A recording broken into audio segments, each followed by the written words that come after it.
Quand je suis venu au mois de juin, il y avait 80 personnes. Aujourd'hui, on doit être entre 2005 et 3000. Là, j'ai été quand même scotché. Mais ce que je ne savais pas, c'est que c'est une histoire qui durait depuis des années. Tant qu'on n'est pas sur place, c'est vrai qu'on ne se rend pas compte. Hein, on est complètement décalé. C'est un problème qui s'amplifie de jour en jour. Je suis passé en l'espace d'une semaine vraiment de l'empathie à la colère, quoi. Parce qu'au départ, nous, moi en tant que compagnon dans une communauté Emmaüs loin d'ici, je préparais des couvertures, je préparais des pulls, mais je ne voyais pas la finalité. Alors on dit ouais, ben, on va aider les gens et on les aide de loin, mais on n'imagine pas ce qui se passe. Quand on arrive ici, c'est la vraie colère. Ça, on l'imagine dans un point reculé de l'Afrique. On l'imagine en Inde. Ah merde, on est en Europe là. On est en France là. Et ça aujourd'hui, je pense que René Char, s'il avait vu ça, il aurait dit honte, honte, honte. Là, on n'est pas sur un camp.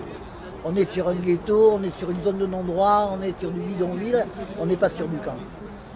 Mais aujourd'hui, cet endroit-là, c'est un endroit privé de la ville. Donc l'État dit il n'y a pas de jungle. On nie l'existence de cet endroit. C'est tellement plus facile que de dire oui, effectivement, il y a quelque chose là et on a une responsabilité. Mais non, on n'a pas de responsabilité puisque ça n'existe pas. Au final du final, qu'est-ce qu'ils veulent? C'est aller en Angleterre. Non, mais si vous les interrogez, ils sont là pour ça. Ils ne sont pas là pour autre chose.